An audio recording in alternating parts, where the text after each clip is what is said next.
Girl, Everybody it's follow packed the one out line, here tonight. please. Follow the one line, please. I told you. IDs out. I need to see IDs. Thank you, ladies. Welcome to Punk Ave. Excuse me. Hello? Can you move? What? Excuse me. Oh my God.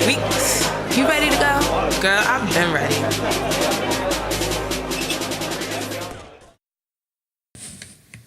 Well, hello, friend.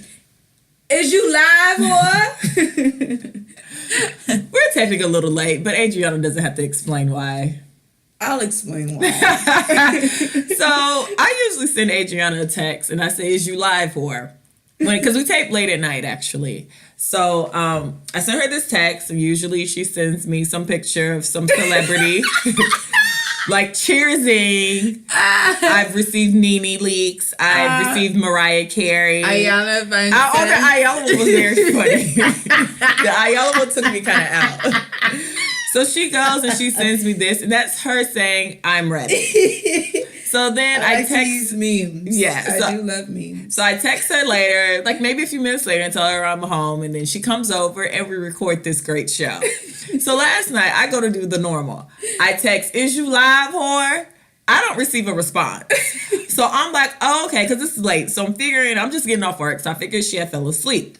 So I send a text back, "You must be sleep, whore," thinking she's going to get it in the morning, wake up, call me and be like, "Oh, girl, I was asleep, my bad. Let's just tape, tonight." Right. That's what a normal person like me was thinking. So I'm just like, all right, cool. I feel her. It's late. Not what happened. I start getting these texts saying they didn't say it exactly. They actually said, and I'm going to grab my phone for a minute. The phone call said, hold on, wait for it. "I'm too drunk to drive." So I'm looking like, what? And then I realized she's saying, "I'm too drunk to drive." So after I finally figured out what she was trying to say, I get another text that said, "I got up." And with the emoji with I think he's cleaning his nose, like blowing his nose. So I'm like, what does this have to do with being up? So then she sends mind you, I still haven't responded. So then she sends a text that says, "I can mock drives." So I read this and I'm like, okay. But then I guess she realizes that she spells drive wrong. So then she texts back, "drive." So I was about to respond to her text, but then she called, and then that was a hot mess. So, but we're here. I had a meltdown. Okay, so my brother moved to Hawaii. Oh, I saw that. Oh, already? Yes. Okay. And so on his way to the airport, I took him to the airport. So he hands me this huge ass bottle of fucking Maker's Mark. And I'm like, what the fuck? So I'm like driving around with this the bottle's clearly half empty. So I took it out of my car and, I was like, "Hey, you left your bottle." He's like, "Well, I can't take it on a plane." And I was like, "Oh shit. All right." I don't drink, okay? Whiskey's disgusting. But last night I said, fuck it. I don't feel like going to the store to buy a bottle of wine. I'll just be blessed with what I've been blessed with. So I started to take a shot. And then I think I probably took like maybe 3 shots. Mm-hmm. My second shot, I was wandering around outside my apartment. That's when you should have known it was going to be. I was wandering outside my apartment, just walking around, looking in people's houses and shit. And then when I got back in, and then I got nervous because I saw the trash person that we have a trash pickup or whatever, and I just took off. What? Yeah, I was drunk. So then and then that third shot, it just hit me, man. I was practicing twerking. And then when Ebony was texting me, I was like, oh shit, I'm too drunk to drive. I can't fucking drive. No, when you called me. So she calls me. And I answer the phone, and this is all she says, Ebony! And I was like, hello? Ebony girl! Ebony girl! I was just like, girl, it's cool. We can just tape another day. No, you're going to talk about me. Adrianna, what? Ebony! I thought Maker's Mark was like wine. Did you really? Did you really? I said that. Yeah, you said you thought Maker's Mark would be like wine, and I said, did you really? Bitch, I was out. Maker's Mark took me out. So, needless to say. Shout out to Maker's Mark, man. Hey, Mark. Hey, Makers and Mark, whatever. So, that was that. So, we're a day late and $1 short. Sorry, and 3 guys. Maker's Marks down. Guys, take heed, okay? Maker's Mark is not for the faint of heart, okay? Or just for people in general who really just don't drink whiskey. Just don't fucking drink Or people who think it's going to be like wine to begin with. If you think Maker's Mark is going to be like wine, it's not. And I'm here to tell you right now. Maker's Mark is not like wine. It'll fuck you up. I think most people knew that. But okay, girl. I didn't know it. But anyway, so what is cool in your city? So, I went on a blind date. Yes, blind date. Yes, I went on a blind date and I was really nervous. So my married friend, she's been my friend for a really long time. Her and her husband work out a lot. Apparently, the gym is where it's at. It is. I hear multiple people meeting people at the gym, but the thing is, I know I'm not gonna go enough to pay for a membership. Yeah. And then they lock you into the membership for like 2-3 years. Yes. And I don't have time. Yes. So apparently the gym is where you meet people. It is. So, or your friends meet your potential suitors to hook you up with. Anyway, so my friend, she called me one day and was like, hey, I have this perfect guy for you. And I'm just like, girl, ain't nobody trying to do all that. I don't want to do that. She's like, no. He's really like, he's very cute. He works out. And he has like, he's huge. He's like 6'5", some shit like that. And I was just like, okay, he's tall. And I was like, is he from Houston? Because if he's from Houston, I'm going to pass on that. Yeah, Houston men are weird. Yeah. So she was like, let me find out. So apparently he works out with her husband and they're friends. So, I mean, this process was like maybe 3 weeks, like in the making or whatever. So, did you stalk his social media? No, I didn't even know his name until the day that we actually met. Oh, you went on a blind date. Like 3 blind mice. Yes. So Stevie Wonder. Yes. So I don't know the exchange, but she just kept telling me about him. And I was just like, look, I got a free night on Thursday.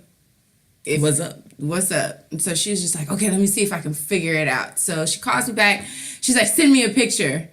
And I'm like, come on, man, that's like really corny. Like, I don't want to do that shit. Yeah, you're a cute girl, thank God. But what about like the uncute people? Yeah. Because what if someone sees your picture? And they're like, nah. They're like, I'm good. I'm good. And like, but you sent the picture, so you already know they're turning you down by your looks. That is so shitty. Yeah. So he sent a picture of him, and then let me see the picture. He's cute.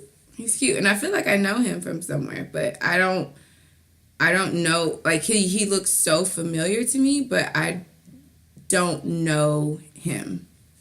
Let me see. Oh, he is cute. Mm-hmm. He probably partied where you bartended. Well, he said that he's been, but I've never seen him. Oh, okay. I've never seen him.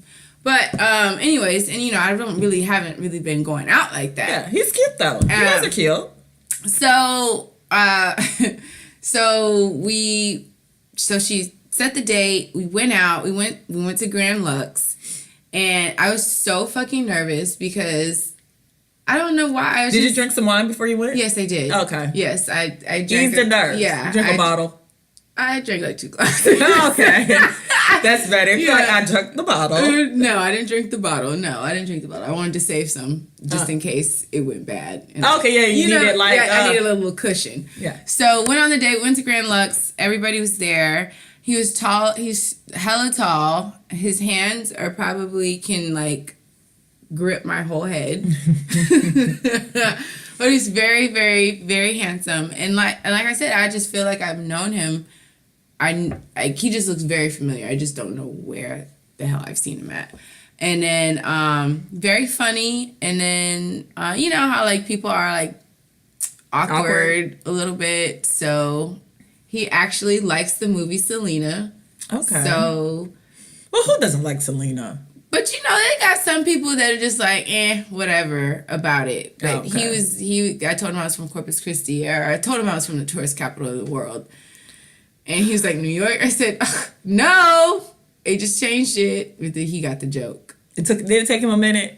No, he just kind of rolled his eyes. Oh, okay. Like, okay, girl. It's nothing like when you're like meeting somebody and the joke falls flat. Yeah, no, he totally caught it. Because my humor's kind of super sarcastic. Yeah, mine is too. You know, he totally, the joke could fall flat. It could, but luckily it didn't. Oof. But so, and, you know, and I told him, and so my friend was like, oh yeah, she's like obsessed with Selena. He goes, oh yeah, I love that movie. And I'm like, oh, we can be friends. Okay. Got this. So he was like, okay, well, let's just go to the address. And so I ain't never really even been there. So we went over there. So this is where it got really weird. So I get there, and mind you, I didn't pay for the food or anything at Grand Lux. Mm-hmm. So we get to the address, and I was like, you know what, fuck it. I'm feeling generous. I'll buy everybody around. Mm-hmm. Not a big deal. So I bought everybody around. He came in. I was like, hey, get what you want. Get a drink. Get a drink. On me, boo. I got you. It's whatever. Happy hour. It's whatever. It's whatever. It's happy hour and it's whatever. And it's whatever. That's in this right. time frame. In this small window. Yeah. It's 3 hours, friend. Yes. So we were all talking or whatever. So he gets on his phone and he just walks out. He got a girlfriend? I could be his mama. So walks out and never comes back. Wait. He walks out and he never comes back. Well, maybe it was an emergency. So like everybody's like, well, where did he go? And I was just like, you know what? This is my sign. I need to grab the check and get the fuck out of here. Like, this is a lot. So my friend was like, no. Like, it's the benefit of the doubt. Give him the benefit of the doubt. I'm like, whatever. So I go home next day, and I've already, in my mind, like, next. Canceled them. Canceled. So she sends me a message. She was just like, hey, he was asking about you. Can I give him your number? What happened the day before, though? That's what I said. And I was just like, I said, I don't know how I feel about that. And she's like, can you just please just, like, give him the benefit of the doubt. That's what I hate when your friends be involved in your hookups, because it like pressures you. Like, I've hooked people up before, and then it's like you're pressured to make sure it goes well. Yeah. So that's why I stopped hooking people up. So she was just like, can you just give him the benefit of the doubt? And I was like, all right. I was like, you know how I am. You know, one and done. Yeah. So she was just like, I'm just going to give him your number. So he immediately texted me and he apologized. He said it was an emergency, and that he had to leave, whatever. So I was like, all right, I know he doesn't have kids, and I know he doesn't have, well, he says. Yeah, let's be clear. He doesn't have kids, and he says. let's be clear on that. He said that he did have a girlfriend. Weeks later, something can be different. Right. So what was it, April Fool's or something? So we've been texting or whatever. He seems like a very good personality, very. You could have met your baby daddy. Very funny. Very. I like his humor. Sarcasm and humor. So like, I'm totally not even paying attention to April Fools, right? So he's like sends me a good morning text, or whatever, and those are. Side note: I love a good morning text at the beginning. You guys are super cute. And also about that good old good morning text, when you niggas stop sending it, that is when the relationship shifts. Yeah. FYI. Yeah. So he sent me one, and then, like, you know, we started talking, and then he goes, I have a confession to make. I have a wife and a baby. This is April Fool. Yes. Oh, okay. Woo, girl. So then, and mind you, I'm still not thinking it's April 1st. So I'm just like, I'm thinking in my head, I'm going to slap my friend, I'm going to slap her husband for, like, putting me through this bullshit. Like, I didn't even want to go in the first place. What the fuck? Ain't that the worst? Like, I didn't want to talk to you. I didn't want to talk to you. You made me talk to you to do this. Talk to you. So then I'm just like staring at the phone, trying to think of something to say, but also ending the conversation. You know what I mean? Mm-hmm. So I was just like, I appreciate your honesty, and I was just gonna let that be that. Right? So I put that, and I put my phone down, and I'm just plotting how am I going to slap my friend. So then he's like texting me. I can hear my phone going off. So I look. He just put April Fools. And then I was like, that's really like not even a good April Fool's joke. You almost got canceled. And then he was just like, oh, my bad. He goes, yeah, I did that to my mom too. But anyways, so we actually have a date tonight, which is our first date alone. So, oh my God, that's so fun. A little nervous, but hopeful. I guess nervous just because. Are you gonna be slutty and sleep with him? No. Oh. No. Hell no. No. I'm not. I mean, he doesn't listen to this podcast. You can say yeah. No. You can say yes. No, it's okay. No, I'm not. I'm not gonna sleep with him because. I mean, I haven't slept with somebody the first night in a while. Wait. Well, I haven't either. It's actually been a while. I haven't. Yeah, I haven't had. I haven't gotten my free meal and had sex. But I just no. It's. I don't want to go that route. You know, I'm trying to do something different. Come on, something different. You know, I feel... Come on, what's a 90-day rule? No. 3 days like Joan. Oh my God, 3 dates. Is it 3 months or 3 dates that Joan do? I think it's 3 months. I don't know. But no, I told myself the next... Like, honestly feel like the next person that I actually really date is going to be the last person that I date. Okay. Which meaning that I feel like the next person is going to be the person that I end up with for the rest of my life. So you just met your husband? I don't know. I mean, I don't know. That's a lot of pressure. That's a lot of pressure. That's a lot of pressure on the second date. But no, I wouldn't say all that now. But that's why I told myself I'm not gonna have sex. Girl, you got a 90-day rule. Well, until I feel like this is a good situation for me to have sex in, I'm not gonna just have sex all willy-nilly. Like, come on, have standards for your vagina. I'm growing up. Click your vagina. Yes. You know, I'm taking a page out of Sierra's playbook. A page. Just a page. Take a paragraph out her I'm shit. taking a little paragraph and I'm actually exiting out some words and stuff like that. But taking a little bit out of that playbook and then I'm applying it to my life. Well, that's good. So that's what's cool in the city. Blind dates. You know, a little. But he was cute. So he is cute. Shout out to Turquoise. Thank you for that. Well, I'm happy. Wait, time out. I am happy for you. Thank you. Where you going tonight? I don't know. Oh, okay. Well, he mentioned something about a hookah bar. Okay. Down in Midtown. I'm not too sure. He's one of those cool guys that smokes hookah and vapes. I can't get into hookah because I don't know what it's supposed to do, and I don't ever think it does nothing. I think it's just one of those things where it's like, what is it, phallic?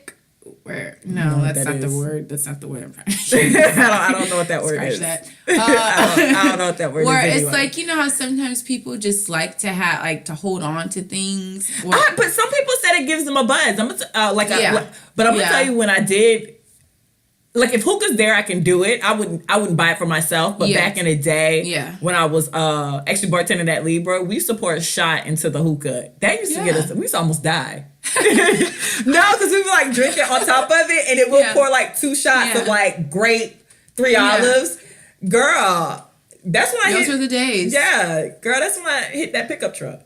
Yeah, no, I hit a pickup truck before the cop car. Yeah, girl, you was wildin'. Yeah, I hit a You know what? I think that's just the Libra lounge. I got whole bunch of stories of how I hit some stuff and just happened to be like, okay. I think that's just Libra Lounge. No, this one was, I hit the pickup truck from behind. I rear-ended it. Damn. True story. I jump out the car and I'm in a full panic attack because I'm going to jail, right? And mind you, this is like 4 years ago. Yeah. So, oh, karma always comes back for you. So I walk off the ramp. So, and you can't leave like the scene of like an accident because I walk off the ramp. I think you told me this story. And like, it was like a pickup truck. It was some Mexicans in it. They couldn't speak English. I'm bawling, crying. So I walk off the ramp. I hide behind a dumpster. I call somebody. True story. I walk off the ramp.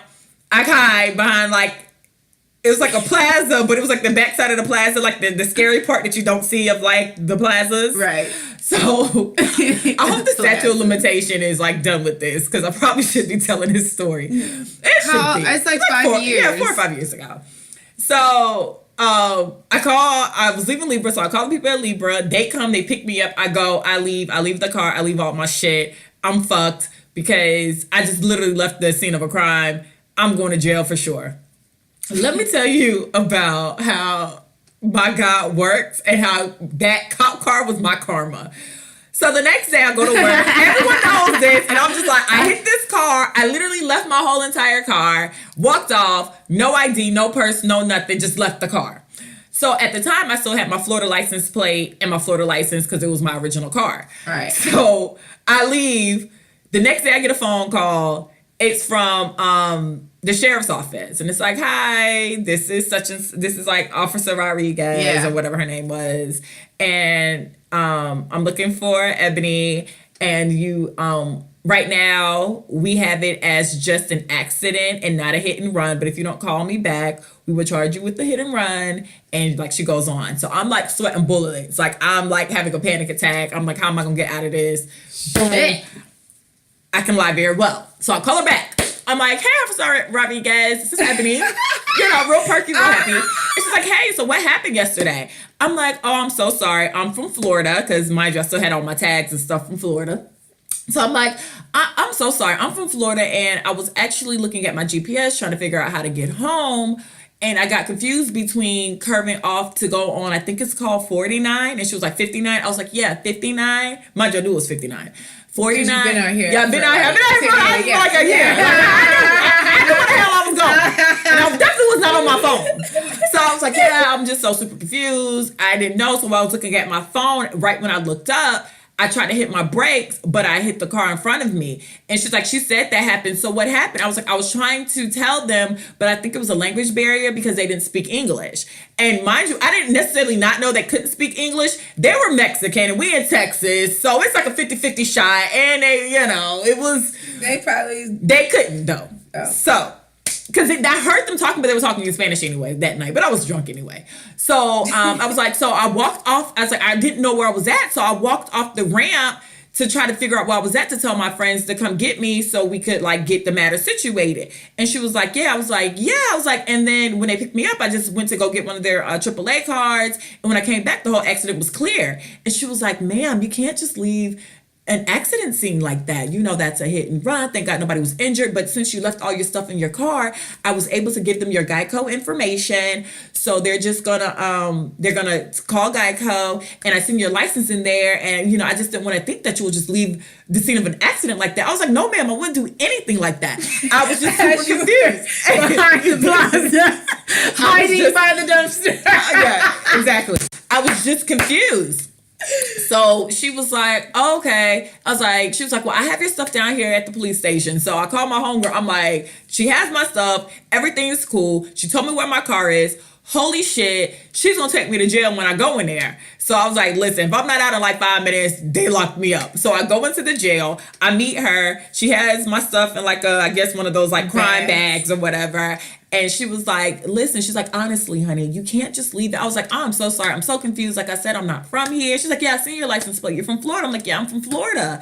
And she was like, you shouldn't do that. Florida. Yeah, I'm from Florida. I'm just not from here. I just don't know how your highways work. They're so confusing.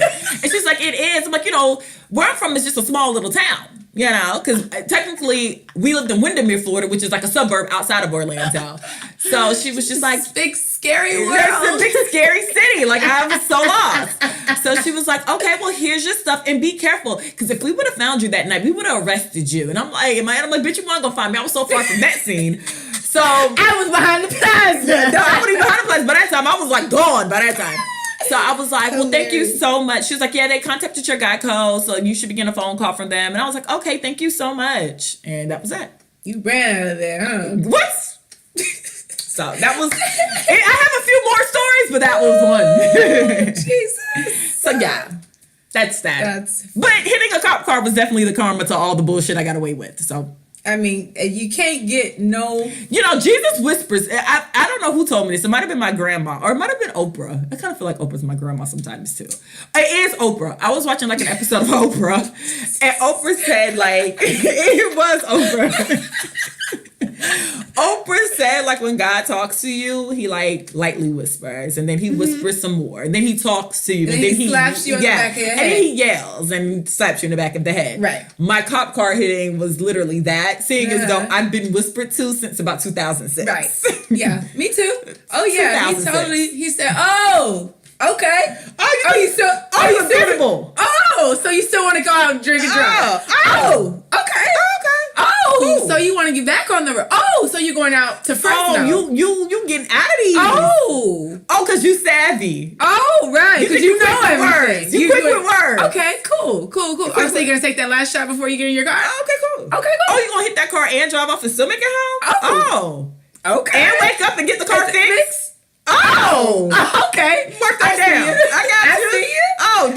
So you know. You hit the Millie Rock because you got away with it. Okay, cool. Keep playing with me. Keep playing. And God really did yell at me and still didn't yell at me like he could have because, like I said, I did not kill nobody.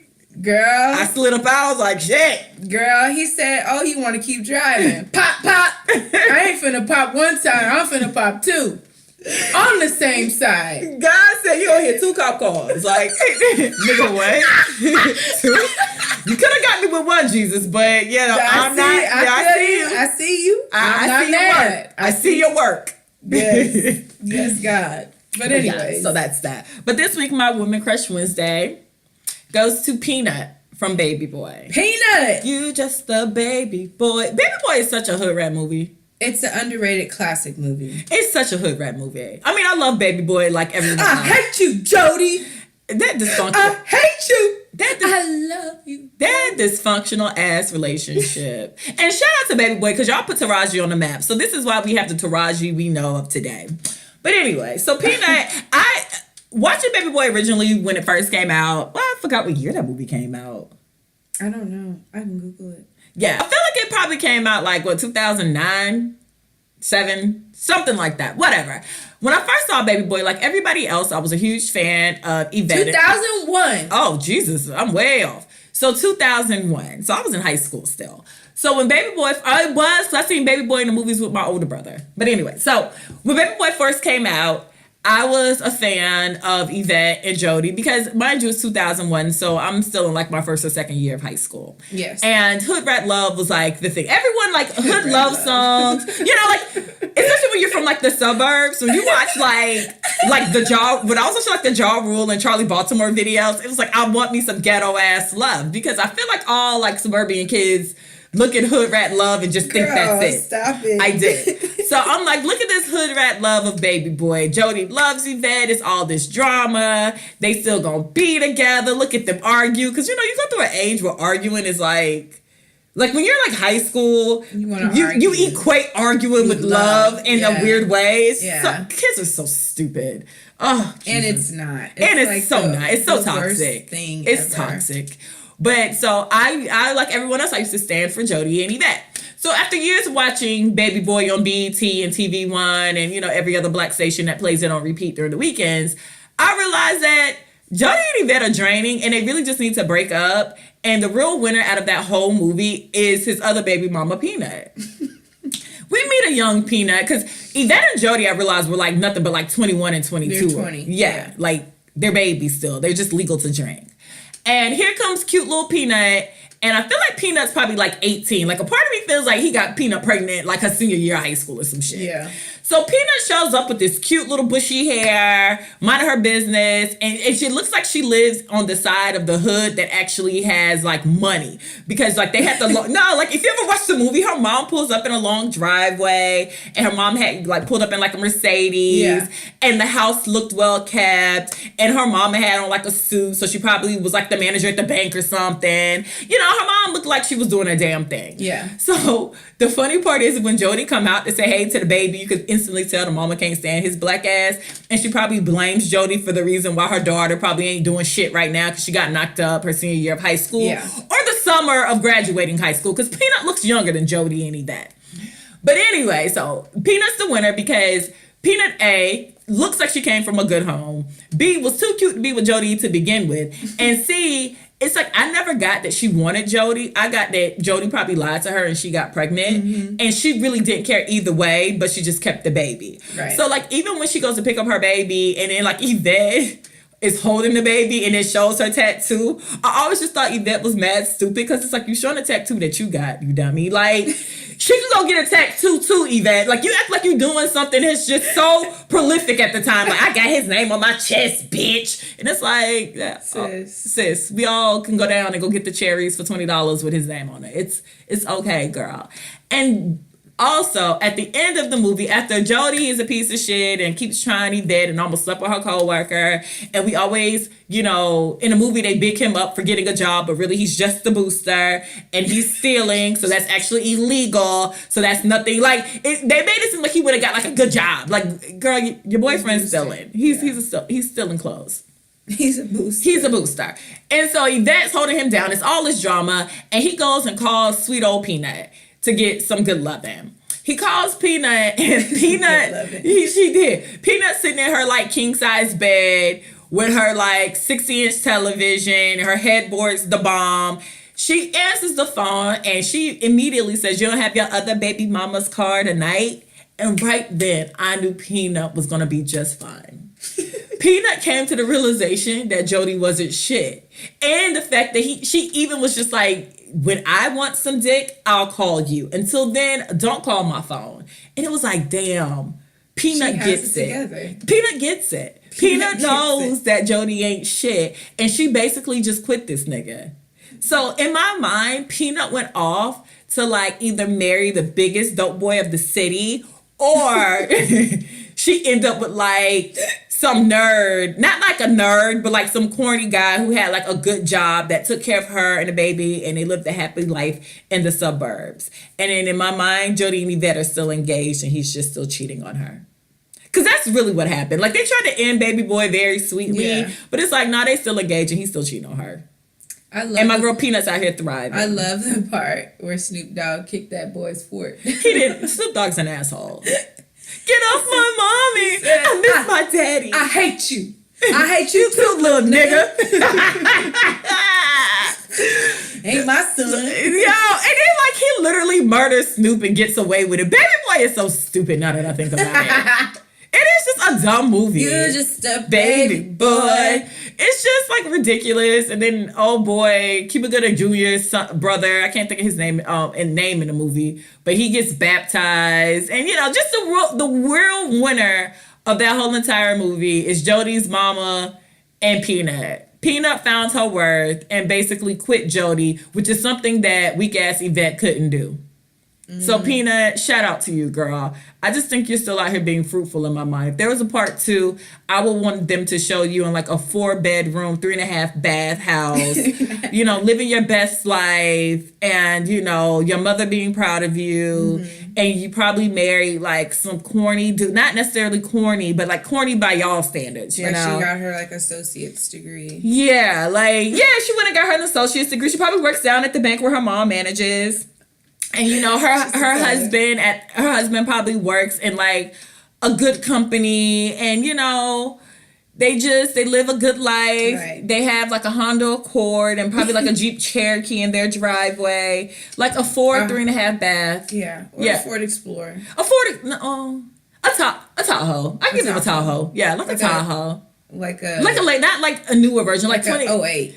No, I even give him like 2014. 2014? Yeah, because we're 2018. So I give him 4 years because they're making good money. Yeah. Yeah, But they're still reasonable. They're still reasonable, yeah. And I figure in like their 4-bedroom, it's like they have a room and then they probably had an additional kid. So it's like her kid, their kid, and then they have like a home office. And I just figured like she is the one who kind of comes back to like her mama's house. Because her mama seemed bougie in the movie anyway. Right. So she comes back and she does act better than the rest of the people.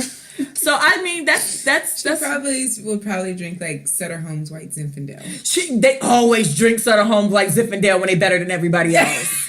That is the drink. That is the drink that women drink when they feel that's that they're the hood better rat. than you. That's the hood rat. I'm better than everybody else. When they feel that they're better than you, that's it. They gonna ask you for a glass of Sutter Home's White Zinfandel. And then the thing is, when you bring them a regular cup, they actually do you have a wine glass. Yes. Yeah. So I feel like Peanut ends up being this. So whatever Peanut, I don't know Peanut's real name, but whatever her real name is, they don't even call her Peanut no more. They call her by her real name. Chantrice.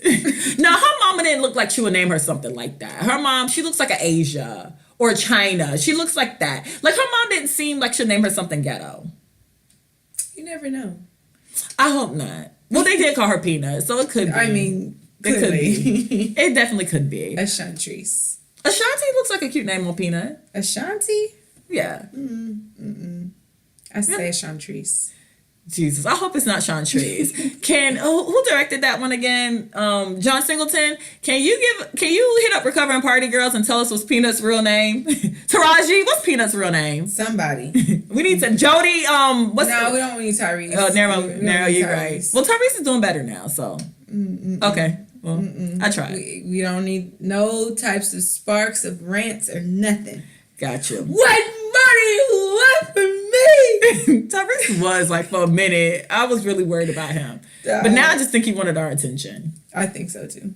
Oh, niggas. But yeah, that's it. Peanut, shout out to you, girl. You out here flourishing. I mean, I know you're not a real character. Your Sutter Homes. You and your Sutter Homes and your 2.5 kids in that 4-bedroom house. You're everything, and I'm here for it. Even though that's not how it ended, but in my mind, that is definitely how it ended. But anyway, so this week, we are recovering from a 9 to 5. I'm working 9 to 5. Just trying to make a living. What song is that? You've never seen that movie, 9 to 5? No. It's with Dolly Parton. Oh, that's why. Yeah. It's. I was going to sing Michael Jackson, Working Day and Night. Oh. Can you feel when you me, told me baby? the topic, that's the first thing that came to my mind. I'm working 9 to 5. Just trying to make a living. That's actually it. That actually is very accurate. I did a dance routine to that song. What, in high school? Mm-hmm. Oh my God. Yeah. Jesus. Yes, I am a trained dancer. You learned your 8 count. You learned your boom cat at your house? No, bitch. Where you learned your boom cat? It's not. See, I am a trained dancer. That's hood dancing. Where you learned your 8 count at? Nah, boom cat is trained. That's from Monroe's Ballet. Girl, how many years you did ballet? I did all throughout my early years. That's why I stand with my feet like a. Everybody want to be down to the Alvin Ailey. Everybody want to be down to the Alvin Ailey. I'm telling you, I was a trained dancer. Everybody did dance classes. Ballet. I plied, sashayed. I did all that stuff. Beret. Oh my God. Okay. I didn't do ballet, but I definitely was. I did the cheerleading thing growing up. I did. I high kicked. I was a brownie and a Girl Scout. I was a brownie, and I hustled my way to get my patches. You told that story about how you stole them. Terrible tyrant. Oh yeah. But yeah, so a 9 to 5. It sucks ass. It really does. I remember, so when I got ready to graduate, like going into college, I knew I didn't know what I wanted to do. Like I thought I did, because I originally went for physical therapy, but then I realized I wasn't that interested in it. Mm-hmm. So like going through college, like I kind of always knew I didn't want to work a 9 to 5. Right. Nothing about it. I knew I didn't. Actually, I wouldn't say a 9 to 5 exactly. I knew I didn't want to be in corporate America. Something about it just never. Yeah. I was never drawn to it. Right. And then I went to college. I didn't know what I wanted to do because you know you go to college. That is the thing. You go to corporate America. You work a 9 to 5. Your mom's happy. Everyone's happy. You've succeeded, right? So when I graduated, like I worked jobs, but like you know when you're in college, What was your working- first job? Kmart. This was when I was in high school. Kmart. When I was in high school, my first job was Kmart. Bitch. And then I went to Body Shop. Body Shop was in the mall. It was a clothing store. Loved working there because I was in the mall, of course. And then I went to Winn-Dixie. Hated it. That's when I realized I didn't care for like customer service. I realized I didn't like people. So like, my mom ended up letting me quit my job at Winn-Dixie because my boyfriend broke up with me and I was like really sad. And then my friends went to Jamaica. So my mom let me quit my job and go to Jamaica because I was like really sad about this boy from high school. I really was like devastated. My mom's like, I was like, I just need a break. And then they were like going to Jamaica and I was just like, the job is terrible. Like I'm complaining about everything. She's like, you could quit your job. And then she flew me to Jamaica. You're amazing. You're doing amazing, sweetie. So, it was Winn-Dixie. Then when I got to like college, I worked like job, but I didn't work a full job because my mom still took care of me. So I was like working like 20 hours a week. I was working bullshit. So it was cool. But then like you get grown and then you have to go to work. Because now you graduated college and you need to put this degree to work. So I go and I get a job and I hated everything about a 9 to 5, 8 to 4. I hated everything about that 8 hours. I hated everything about an office and a cubicle. I hated everything about having to tell people when I gotta pee and what time to go to lunch. I hated it all. Yeah. Like it's not for me. And even like the last job I had at the hospital, I realized about working a 9 to 5, it's not the job itself majority of the times. It's the fucking people. Yeah. And they make working such more difficult than it has to be. Right. I already got to be here for this set time. I already spend more time here during the week than I do in my own damn apartment. Right? So the least you can do is come and work and everybody be happy. No, not you people.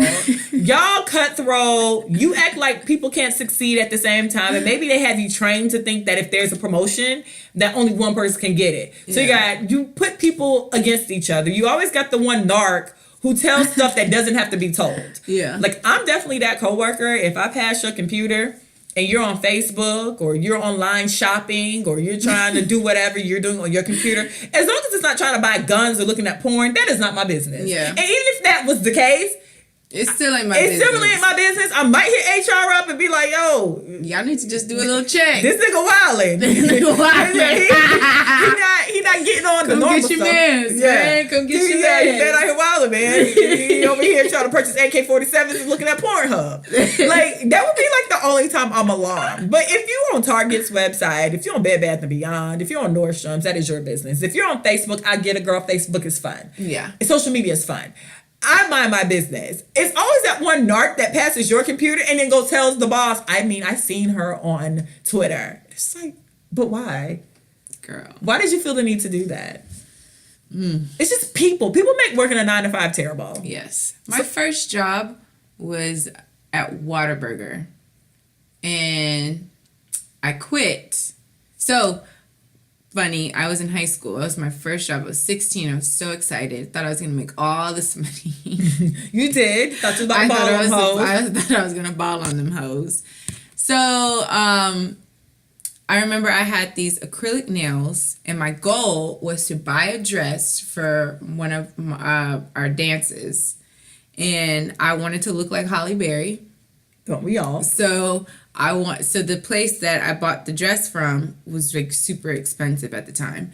And it was like $140, which was basically my whole check. Mm-hmm. So I worked 2 weeks for that check. And then as soon as I got it, I remember I was doing the fries. I did the fries and I did the cashier. I was a cashier. So they made me cover my nails with Band-Aids because I couldn't wear nail polish. And I thought I was so stupid. So after I got my check, I left and I bought my dress. And then I started my fabulous career at Olive Garden. Yeah, then I thought I was really cool. because I wore my uniform to school when I was in high school. So, like, anytime that I had to go to work, I would just wear my uniform. Wow, you're really corny. And I just let motherfuckers know I had it. I had money to spend.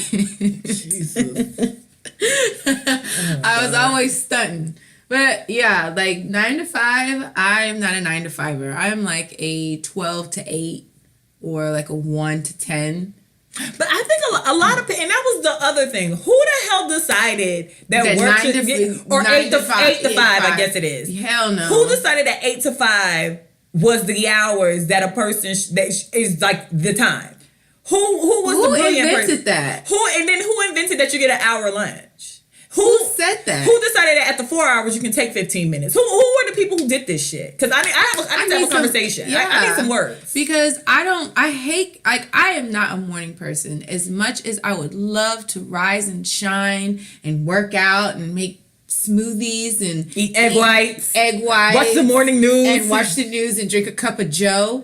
Like I would love to be a morning, take a shower and do all this shit within like before 5 a.m. Like, I don't see how people do it. I woke up the other day at 5:30 to go take my brother to the airport.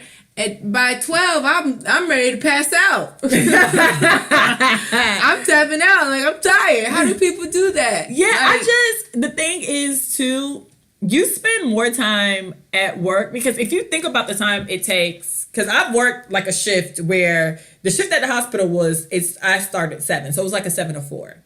So the time it takes to get up, get ready, get dressed, commute to work, commute back home, because now you're on the roads when everyone else is on the road. So now you're tacking going another hour or 2 hours until that 8 hours, that 9 hours that you're giving will take out your lunch. But the 9 hours you're in the facility, I guess. Half your day is spent at work. 6 to 8 of those hours are spent sleep when you're home. So you really are like only really up. It's like a robot. Yeah, like a handful of hours. Yeah, I can't. And then it's like it's not even like I said, I liked the job I did at the hospital was fine. I didn't mind the work. It was the damn people. And that is like the biggest issue I have. Even when I worked at Allstate, it wasn't the work, it was the coworkers or the manager. Because I realized I hated cubicles. That was like the first time I worked in a setting where it was like cubicles all lined up. And I didn't like the fact that it felt like she was a fucking warden, because she would like roam the aisles to make sure everyone's working. And then like have like a month in, I guess some people were talking too much. So she went through and changed everyone's desk. And like shit like that annoys me, because it's like, are we kids? Oh, wow. Like, we're not children. Like, what are you doing? And see, stuff like that annoys me. Like that whole micromanaging and over your shoulder and all these questions. Yeah. I'm one of those people that if you give me the assignment, it's going to get done by the due date, point blank, period. Yeah. No questions, no ifs, ands, or buts about it. That's why I do like little side jobs now with social media management. It works for me because I have a meeting with my people. We have a conversation. I write down what is needed. I write down a due date. Everyone gets their things. They get an update every day or every 2 days. Yeah. I work completely well on my own. I'm fine. Working in an office where you have to say good morning when you don't feel like saying good morning, but if you don't say good morning, it's like has an attitude, or she's the angry black girl. Yeah. Or I hate the fact that when I don't care for people, I just cut them out and I don't say much to them.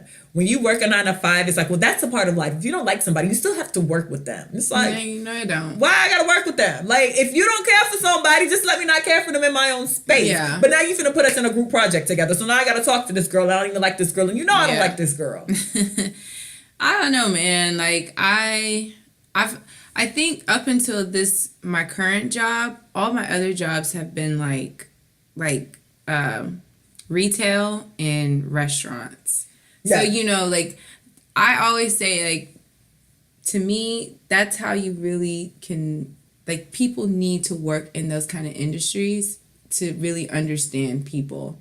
Well, I always say, if you can deal with drunk people, customer service, you have not done customer service until you've done customer service for drunk people. Drunk people, and then like retail. So I worked at Zara. I hated retail. I worked at Zara in the Galleria for probably maybe 10 months. But it was like the work, like, I mean, it was okay for what it was, but it was, it's just a lot of stupid people. It's just like, you know, they would come up to the register and be like, is this on sale? And I'd return the question like, does it have a sale sign on it? Did you see a sticker? Yeah, I hate retail. Like, retail sucked. And then, like, my worst job, I was working at a suit store.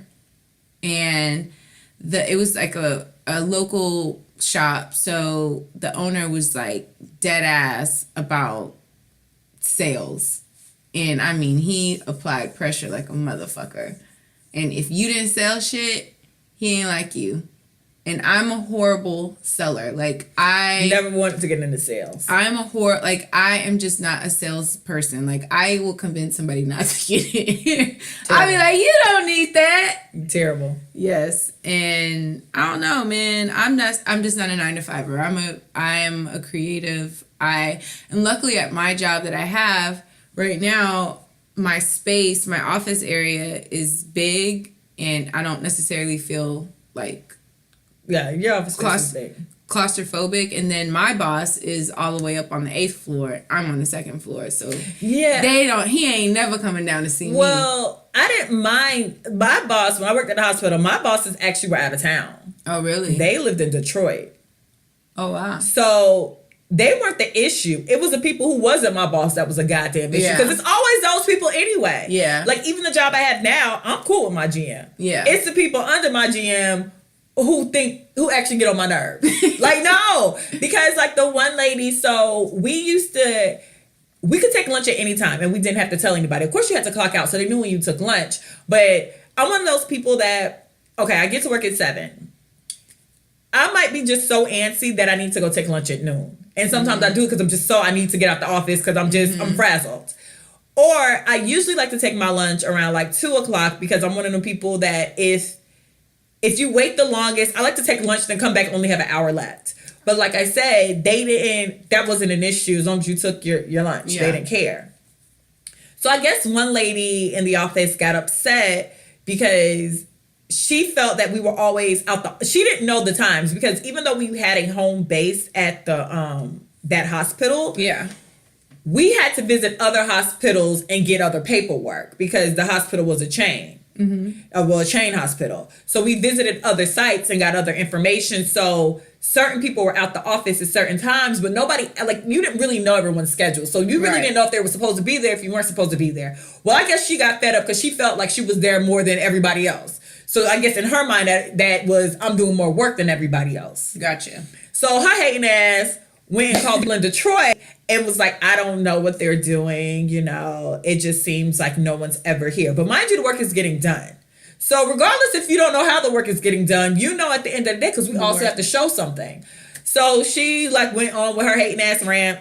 It was. And so the next day we get this company email and it's just like, hey girls, hey, from now on, we need to actually know, we're actually going to set a lunch schedule. So here are the times allotted. You guys need to pick your times. So this hating ass bitch gets the email first because clearly she knows it's coming. She picks the last hour. So it's like, oh, this bitch. So then I was forced to pick the first hour because my other coworker, she didn't get into the office until probably like an hour before that, the first time allotted. So I ended up getting the first hour. This little hating bitch gets the last hour. And she's like, yeah, because, I just like to eat lunch late. It's just like, bitch, we all were eating lunch late until you opened your mouth. So my homegirl picks the lunch schedule. And, I mean, the second they sent that email, it's like, oh, if I didn't tell, and I know a homegirl behind me didn't tell, it has to be you narc. So after that, like, that was like the build up to like a lot of little stuff she was doing. Because it was just like, we would get random emails from Detroit. And it was like, well, how did you figure this? But then if it's only 3 people here, like we worked for a company here. We worked for a company, but our company basically worked for another company. Yeah. We were doing like their paperwork and their accounting and all that good stuff. So if it's not her and it's not me, it has to be you. So I kind of just stopped speaking to her. And that was like the issue I had like with working with people you don't like, because you're forced to say good morning. And I'm the type of person, if I don't care for you, I just don't want to say good morning. I'm not going to be mean to you. I'm just going to like you don't exist until, in case it's a work question. Outside of that, I don't care how you're doing. I don't care how your kids are doing. I don't care. I mean, I guess maybe I'm more neutral. Like, I don't care. I think, like, because there are some people that I don't care for at my current job. I'll still speak. I'll be like, hey. I cannot not speak. And so and my personality is like that. Like, if I don't care for you, it's just like, we just act like you don't exist. Which, you can't do that at work, because now you still have to say good morning. So I was saying good morning still, of course, because if you walk in and don't say good morning, it's like she has a problem. So I was saying good morning, and something told me, this is going to sound terrible. So I said good morning, and she just goes to clicking on her keyboard. And I'm like, this bitch is writing an email about me, probably about the way I say good morning. Because I'm not like coming in like, hey girl, like I used to. I'm just like, hey, good morning, like, you know, polite. And then I go into my office and mind my business. So she's clicking away. Clicking. I just know this email's about me. So she leaves the office. And she doesn't lock her computer. And you went and checked. I definitely went and checked. So that's terrible. So I go and look at the email, and it was exactly about me. Like, I don't know what you told Ebony, but you can just tell she doesn't want to be in the room with me. She's disgusted by me, and she hates my guts. And like this email that's just so colorful, all these great adjectives, and I'm just like, bitch, I said good morning, what else you want from me? And she literally sends it. So, you know, did you confront her about it? No, because I'm not supposed to be in her fucking email. So she sends the email that's just like, she hates me, and you must have told her what I said. And it's just like, no, girl, I knew what you said based on how you were at. You know how sometimes people do stuff, but their attitude changes, and they don't realize that their attitude has changed because they know they being shady. Yeah. It was like that. So I read the email, and as I'm reading the email, because the thing is, to get into the door, you had to press a code so you can hear anybody coming in. So I knew, like, I could read it in like a piece. And I mean, of course, I was nervous because I'm all in somebody's computer, but whatever. So as I'm reading it, the boss responds. So I read that email, because you just mark it unread or unmarked or whatever. So I read it, and she's like, we didn't tell Ebony anything. Just keep an eye out on it. You know, if she says good, I know you said she says good morning, very cold, and you know, give me and it's like this whole fucking pity party over good morning. When all I was just like, good morning. What more do you want from me? So I read the email, mark it unmarked. I go back to my desk, and I'm just like, I'm seething at this point. I'm like, I want to cuss this bitch out. Like, yo, I'm about to quit. Like, this was the times I wish I was a kid, because one thing was, if I complained enough, my mom used to let me quit my jobs. But now I don't reach the threshold where I'm grown and I have an apartment and I don't live in Orlando. I have responsibilities. So now I just can't up and just be like, this is stressful. I can't work in this type of space. Yeah. So I had to like deal with it, and I really couldn't stand her. And I mean, eventually when you work there, because we worked in very close quarters, I mean, I still had to talk to her. Yeah. So I never really cared for her. And especially that email, it was just like, y'all are the issue. Niggas like you at work are the issue. Yeah. Like, what do you want someone to do backflips? And that was the other half. It's like, you have to be so diplomatic. And so and it's hard when you're a black girl anyway. So if you say anything, it's like you're the angry black girl. Mm-hmm. And it's like, I just said hello. What else? I asked you, was this your coffee? What else? I'm not mad about anything. I'm not. I just asked you, was that your sweet and low, and can I have some? I didn't snatch it off your desk like the email said. Like, have a good weekend. I don't know how else to say have a good weekend. Is that not a nice gesture? I said have a good weekend. Maybe you're supposed to say have a blessed day. Yeah, like, am I supposed to hug you? Like, the fuck do you want from me at this job? And so, like, that's when, so we end up, like, maybe 6 or 7 months later, they end up doing, the company we worked for end up getting with a new company, and the mergers and all that happened. So we end up getting laid off anyway. But when I got laid off, it was such a relief. Mm-hmm. Like, I didn't realize how much I knew I dreaded going to work, because it wasn't even just her. The company we worked for had these two white women that were like old and very like, you can tell they didn't have a life outside of work, and those people are the worst. Like when your real life is at work, and meaning like your drama and you thrive off the stuff that happens at work, that's an issue too. Because like a lot of me, I go to work and then I go to hell home because I got a whole life outside of home. I got friends, I have family, I have a social life. You know, I'm out here popping in these streets. I don't need work drama. I'm really at work to really get this paycheck and my business. Hence why you should do a job you love and not work for just the sake of working. I'm ready to go. Like, I don't care about who's sleeping with who. I don't care about who said what to what. I'm not your friend. I'm not a part of nobody's clique. I am my own clique. I don't go to lunch with nobody. I'm like it's probably only one girl I went to lunch with while I was working. And I can count how many times I went to lunch with her. Usually I go to lunch by myself because I go get on my cell phone, or I used to go to sleep in my car in the parking garage. So I never really did well in those scenes because you have to be diplomatic. It's a political thing. You have to talk to certain people. You have to actually align yourself with certain people because you want the promotions. And it's a lot of work that I just didn't care for. Yeah. And it's not that I didn't do good work. I just didn't feel like being bothered with you motherfuckers. But you have to be bothered with motherfuckers when you work in a job from 9 to 5. And that's why I couldn't do it. So I was like relieved. And it was just like, okay, cool. Then, you know, luckily I still had a second job because I was bartending. And then, you know, thank God the social media management thing came around because I still apply to work and I still get people, because I have a master's in business management and I know a lot of people who know I have that. So when they see certain jobs, they'll call me or they'll tell me to apply for this. Or I know a couple of people that work in the oil and gas companies. It's like, you should work for our company. And I apply for these jobs and I kind of feel like God be stopping me because God knows I don't really want to be in that space again. I don't know how it's going to pan out because clearly I need to make a living and a good living. But it's something about... But no, I'm the same way. Like, I don't... Because I would like to... I want to get another job, like a side job, but I don't want to just get any job. And I think that it's not worth your peace. It's not worth it. Like, you know, I could go back to bartending, but that ain't worth my peace. Yeah. I can do retail. That damn show ain't worth my peace. Retail's the worst. People dropping clothes off hangers make me irate. And walking off. No, unfolding shit. Yeah. And then walking off. That makes me irate. Nah. I worked the Gap once. I hated it. Oh, yeah. No. So, like, you know, even with, like, the video production stuff, like, I'm really enjoying it. But it's just trying to get past the learning curve and trying to actually just really be good at it. Mm-hmm. So, because I can't... I'm used to eating out all the time. I'm used to... Yeah, you want the money, but you need to, like... my mom liked corporate America. Yeah. Like, she thrives off of it. My brother thrives off corporate she America. Liked jumping from department to department. She liked getting promotions. She liked growing into the company. She liked... Yeah. She liked it all. Yeah. She liked wearing her ponytail heels and click-clacking through the lobby and getting her... Like, every morning, me and my mom had the same conversation. I heard her heels clicking. She had her briefcase. My mom always wore like Ann Taylor, always wore cute little suits. Like my mom was always like dressed for work.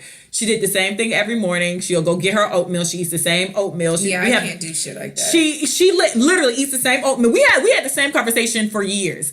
She'll go get her oatmeal. She's like, my oatmeal be so good because I put such and such in it and such and such in it. We literally had the same conversation because she was going through the little oatmeal line at work. My mom didn't do well at 8 to 5. My mom's very much so with 10 to 7. Like, my mom goes to work late, but can stay later. So That's what I do. Yeah, so we were definitely the kids that ate out a lot because she got home so late. So she'll pick up Chili's and Red Lobster or whatever on the way home. So because she didn't like the 8 o'clock. Something about 8 o'clock and my mama just didn't get along. So when she actually got into the position where she can show up at 10, perfect. She'll stay to work to 7, 8, 9 o'clock. She loved her job. No ifs, ands, or buts about it. I just don't have that same passion for corporate America. Nothing about click-clacking, get my heels through the lobby turns me on. I don't like cubicles. Yeah. I don't like... I mean, at that point, she didn't have to tell people when she was going to lunch, but I don't like when people pass your cubicle and know you're missing. Because, like, when I used to work at Allstate, it was like, well, why... Not me, but I've heard them ask people, like, well, why you go to the bathroom so much? And it's just like, you're always from your desk. And it's like, well, if somebody's drinking a gallon of water... They go to the bathroom every 2 seconds. I love my neighbors in my cubicle area. Like, I like people who mind their business. They mind their business, and then they're so like I think they're like me. Like they don't give a shit. I like people who really don't take it that seriously. And I know that sounds terrible. Like I take the work seriously, but I don't take the job, I guess, seriously or the people that serious.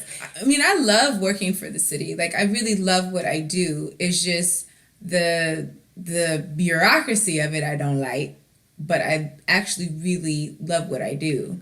It's just and then that's good. And I love my office area, and I don't mind it, you know. And granted, there are some interesting folks that you know care a lot about stuff that really shouldn't matter. Should not matter. That shit don't matter. That shit does not matter. It's to me, it's like kind of it's funny because I'm just like staring at them like, why do you care so much? Like, why are you wasting my time? Why are you so upset about something? And then it's like and then those are the assholes that always take it to management and have you in a meeting about something that no one cares about. So you're in the meeting, the manager's being passionate because he or she has to be passionate, and then it's this one asshole who cares about something that no one else cares about. So now you just wasted my hour. It's not a big serious. deal. It's not It's not. Just turn it off or turn it on.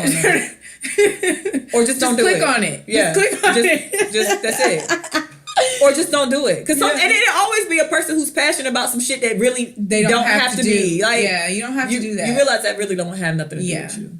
Yeah. But other than that, like luckily, you know, my boss and I did have a discussion as to like my timing, but you know, hey man, I'm not a morning.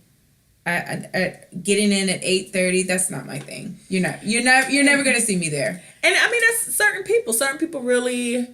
I just want to know who created this timeline for people. Who created 8 hours? Who created the timeline? I have questions. And then like my friend, she hates her job. Well, I think she is better now because she changed departments. Mm-hmm. But like one of her issues too was you could have headphones at your desk, and it's like, well, what's the problem with people listening to their own music with their headphones? So we all have to sit. It's like they want you robotic. No, you can't talk. You can't listen to music. You can't say nothing. You have to get this job done. Don't laugh. Don't go to the bathroom too much. I'm so glad I am not on the floor because some of my coworkers, they have bosses like that where they can't use their headphones. They can't play. I love to listen to Tony Braxton Pandora Station. Tony Braxton Pandora Station is actually it's a lit station. You gonna slide in some Whitney. They gonna slide in 90s. Because 90s Babyface. Yeah, you gonna slide on some Babyface. Yes, and when you slide into Babyface, you'll slide into Pebbles, and then you'll slide into like Brandy. Yes, Monica. Yeah, once you slide into Babyface, it opens up the door. Yeah, it's like boys and men gonna come through. Tony Braxton Pandora Station is the shit. And you'll get all black legends that can sing their face off. Yes. And so, I like to groove to that. Yeah, that's not headphones shit. Like, I need the speakers. Oh, you're a terrible tyrant. You need headphones. No.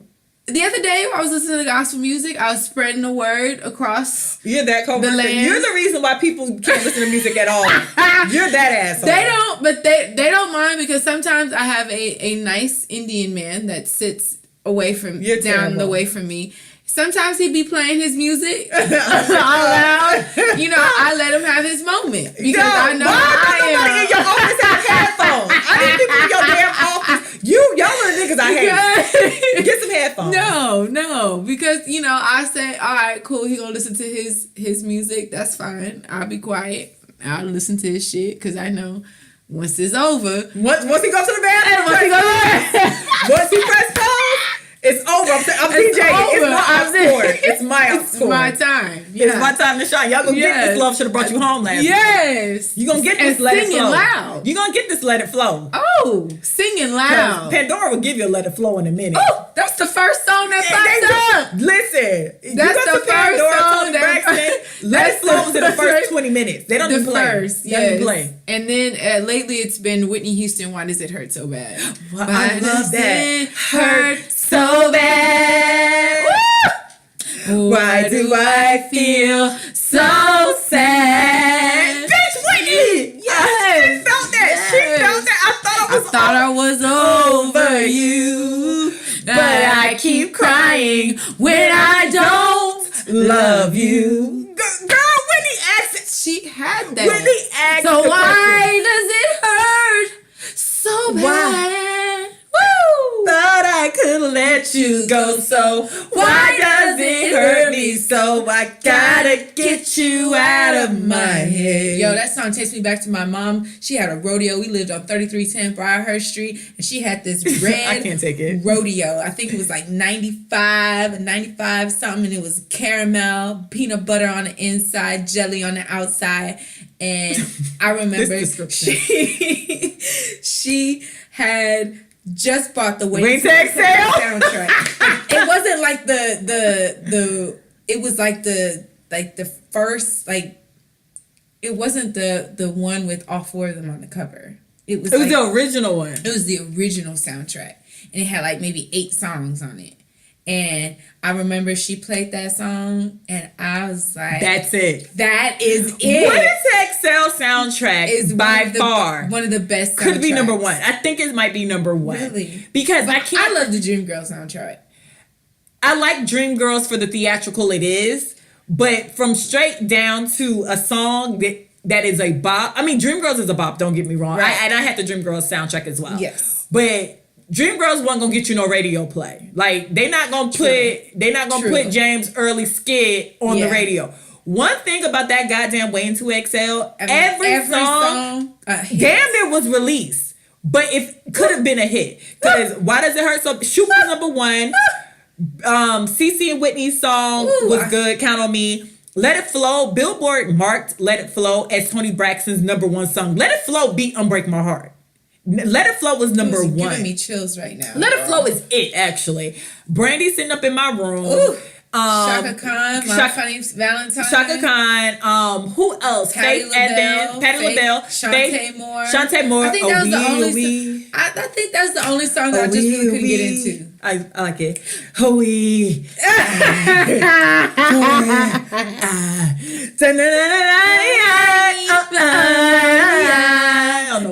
Yeah, I didn't know what the hell she was saying. The one about kissing, I think that's SWV. The SWV. It was a Kissing You, because Kissing You is a total song. What was the name of the SWV? Kissing? Baby, you can call on me. I finally gave up on Michael. His lying. I watch Exhale so much. I can do the scenes with like they play Let It Flow twice. Yes, they play Let It Flow twice. Every time Savannah and Robin on the phone, they playing Let It Flow in the background. FYI. I know. I finally gave up on Michael. Baby, you can call on me. Girl. Anytime. Oh my God, we forgot Mary J. Blige. I'm Not Gonna Cry is on there. Classic. And did I say Brandy sitting up in my room yet? Yes. So you can't. Every song on that, Babyface and Whitney Houston did their damn thing on that Waiting to Exhale album. Waiting to Exhale album and movie and book are just clear black girl magic imperfection. Like you can't get for the time. You cannot. That needs to go in a time capsule. You can't get no. And really. Now, the way like it is, if Waiting to Exhale would have came out now, they probably would have did a full concert with all of them, probably for like Tidal or some shit. They need to. Or like, damn. But you could like Whitney, the main piece is gone at this point, but they should do like a tour. They did like a Waiting to Exhale. I think they did like a medley at the Grammys before, but really they could have gotten all them artists and had everybody sing their damn song, and that show would have sold the hell out because Shoot was just it. Like, for real. Let It Flow was just everyone falls. Girl. In love sometimes. Bitch, come on. Sometimes it's wrong. That is actually it. And sometimes it's right. Sometimes it just can be right. For every win. Hey. Someone must fail. What happened, Whitney? But there comes a point when you gotta breathe. You will exhale, yeah. Say shoot. I wonder if people, when they exhale, do they say shoot? Shoot. Girl. I used to love Why Does It Hurt So Bad. I used to watch that video every morning on TV. She had like that white, I think, jumpsuit on, and she was. Why does it hurt so bad?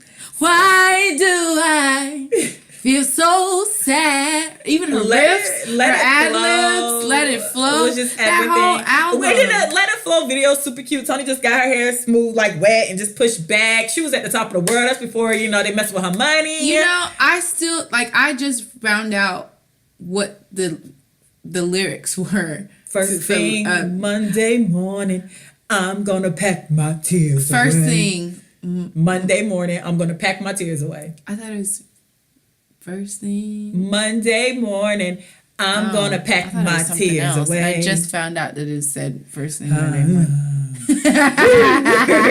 So, girl, that is like my breakup song. I don't care if, like we said this Whatever before. breakup song, yes. It might not be that first Monday.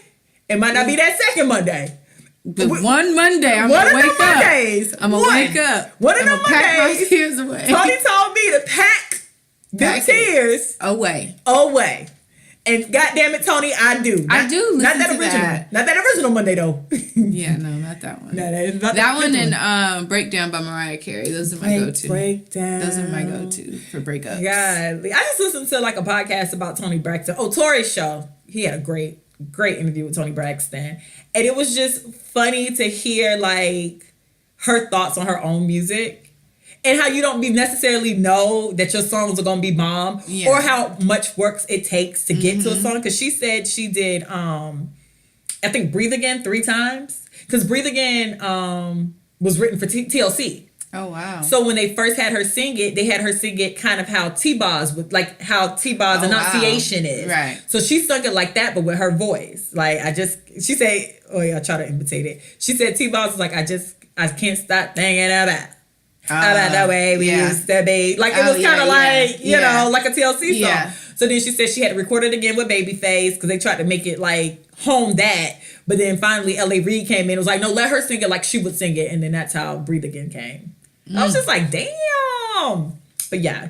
So Let It Flow. I'm not gonna cry is forever a classic.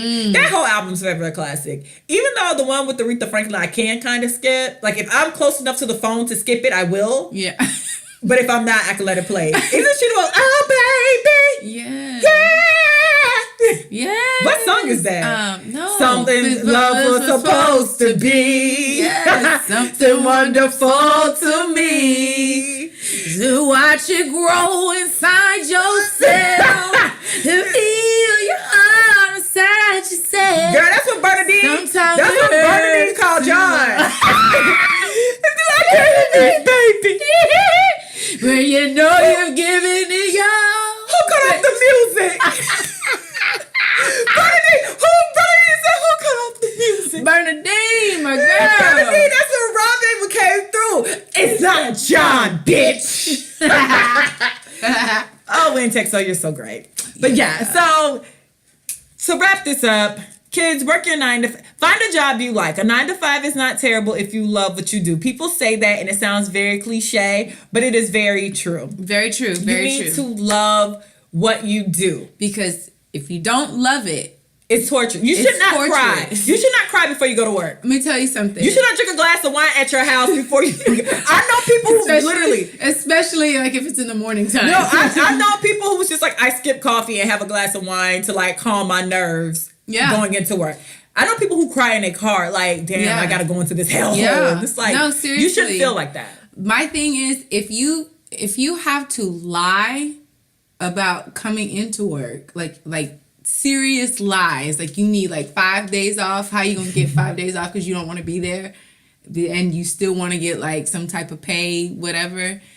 If you gotta lie all the time because you don't want to go in, if you have like a feeling of like dread, nervousness, morning, and your stomach hurt, that is a sign that you need to quit. Like, and if you apply, well, it's not. I was about to say FEMA. What is what you apply for?